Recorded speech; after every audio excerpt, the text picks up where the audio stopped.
आज हम Dave accelerator IPO को अनपैक कर रहे हैं। यह एक तेजी से बढ़ते फ्लेक्सिबल वर्कस्पेस ऑपरेटर का पब्लिक डेब्यू है जो सुर्खियों में और ग्रे मार्केट में छाया हुआ है। मैं आपको बताऊंगा कि कंपनी क्या करती है, आईपीओ की पूरी प्रक्रिया क्या है और उनके फाइनेंशियल कैसे दिखते हैं।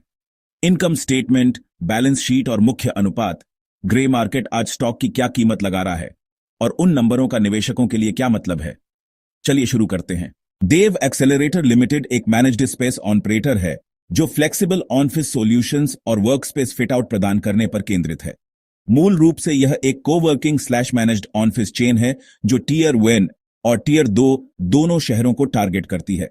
उनके बिजनेस में real estate fit out, managed operations और उनके सेंटर्स का उपयोग करने वाले ग्राहकों से मिलने वाला रेकरिंग रेवेन्यू शामिल है। कंपनी आक्रामक रूप से विस्तार कर रही है जिसका लक्ष्य भारत के फ्लेक्सिबल वर्कस्पेस मार्केट में मार्केट शेयर हासिल करना है। यह आईपीओ एक book built fresh issue offering है जिससे लगभग RS करोड़ जुटाए जा रहे हैं। प्राइस बैंड RS-25 प्रति शेयर पर सेट किया गया था और एंकर अलॉटमेंट ऊपरी बैंड RSM-A1 पर पूरे किए गए। पब्लिक सब्सक्रिप्शन विंडो 10 सितंबर 2025 को खुली और कंपनी को 17 सितंबर 2025 के आसपास NSE और BSE दोनों पर लिस्ट होना था। इन पैसों का इस्तेमाल मुख्य रूप से फिट आउट स्लैश विस्तार, कर्ज चुकाने और सामान्य कॉर्पोरेट उद्देश्यों के लिए किया जाएगा। डेव एक्सेलरेटर के लिए ग्रे मार्केट इंडिकेटर्स ने लिस्टिंग के आसपास एक सकारात्मक रुझान दिखाया। शुरुआती ट्रेडिंग डे कवरेज में जीएमपी रिपोर्ट्स लगभग RS9 से RS7 के बीच थीं और कई आउटलेट्स ने पहले दिन जीएमपी लगभग RS9 RS11 बताया और कुछ आउटलेट्स ने शुरुआती कवरेज में 1300 तक का सेंटीमेंट दिखाया। इससे पता चलता है कि ग्रे मार्केट के प्रतिभागी एक अच्छे लिस्टिंग प्रीमियम की उम्मीद कर रहे थे। लेकिन ध्यान दें कि ग्रे मार्केट के नंबर अनौपचारिक होते हैं और अस्थिर हो सकते हैं। कंपनी के हाल के फाइनेंशियल ट्रैक रिकॉर्ड को देखें तो रेवेन्यू में साल दर साल मजबूत वृद्धि हुई। ट्रेड ब्रेन्स और RHP के आंकड़े दिखाते हैं कि रेवेन्यू FY24 में लगभग RS 809 करोड़ से बढ़कर FY25 में लगभग RS 88 करोड़ हो गया, लगभग 47% की वृद्धि। यह एक वर्कस्पेस ऑपरेटर के लिए टॉप लाइन में एक उल्लेखनीय तेजी है। बॉटम लाइन पर नेट प्रॉफिट में काफी सुधार हुआ। FY24 में लगभग RS 45 करोड़ से बढ़कर FY25 में लगभग RS 78 करोड़ हो गया, कई 100% की छलांग। लेकिन रेवेन्यू की तुलना में एब्सोल्यूट प्रॉफिट अभी भी मामूली है।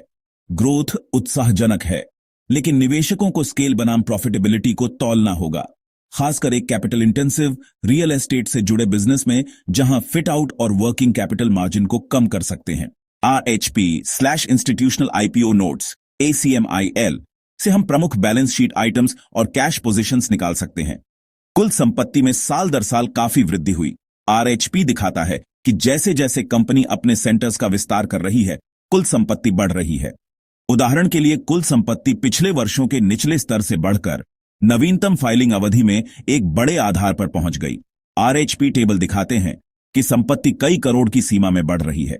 पिछले फाइनेंशियल्स में कैश और कैश इक्विवेलेंट्स अपेक्षाकृत सीमित थे, जबकि ऑपरेशंस के विस्तार के साथ अन्य करंट एसेट्स और वर्किंग कैपिटल लाइंस में वृद्धि हुई। इससे पता चलता है कि आईपीओ से मिले पैसों का लक्ष्य फिट आउट और वर्किंग कैपिटल क्यों है। कुछ प्रमुख अनुपात हमें परफॉर्मेंस को समझने में मदद करते हैं। ROC, आईपीओ नोट्स और KPI टेबल दिखाते हैं कि ROS में काफी सुधार हुआ है। एक नोट के अनुसार नवीनतम वर्ष में ROC लगभग 20% के मध्य में था, जबकि पिछले वर्षों में यह कम था, जो सेंटर्स के मैच्योर होने पर बेहतर एसेट एफिशिएंसी को दर्शाता है। RONW, रिटर्न ऑन नेटवर्थ में सुधार हुआ है, लेकिन एब्सोल्यूट टर्म्स में यह अभी भी मामूली है, जो बढ़ती इक्विटी के मुकाबले सीमित रिटेन्ड अर्निंग्स का परिणाम है। EPS और PE, प्री IPO EPS छोटा है।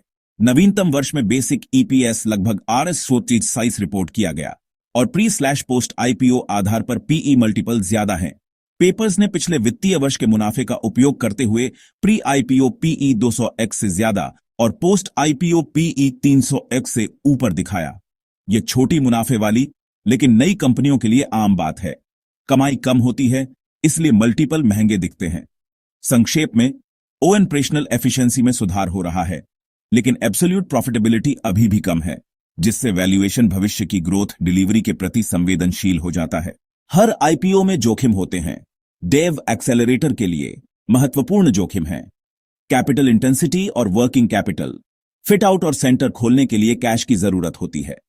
एग्जीक्यूशन में चूक मार्जिन पर भारी पड़ सकती है। ग्राहक और concentration risk.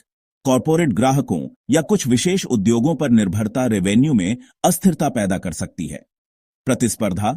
Flexible workspace market बड़े राष्ट्रीय और वैश्विक प्लेयर्स को आकर्षित करता है।